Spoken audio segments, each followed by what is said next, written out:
ఈరోజు Sunday special మా ఇంట్లో చికెన్ బిర్యానీ.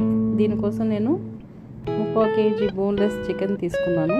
ఈ చికెన్కి కొంచెం సాల్ట్, పసుపు, పెరుగు వేసి బాగా కలిపి నీళ్ళల్లో వేసి నీళ్లు మునిగేంత వరకు చికెన్ని వేసి ఒక 15 నిమిషాలు నానబెట్టుకోవాలి. దీనివల్ల చికెన్ చాలా సాఫ్ట్గా అవుతుంది, చాలా బాగుంటుంది. ఇప్పుడు ముందుగా దీన్ని కర్రీలాగా చేసేసాను. ఇంకో పక్క నాకు రైస్ కూడా 90% ఉడికిపోయింది.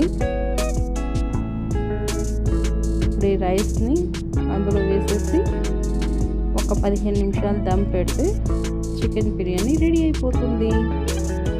మీ ఇంట్లో ఏంటి ఇవాళ స్పెషల్స్ కామెంట్ చేయండి.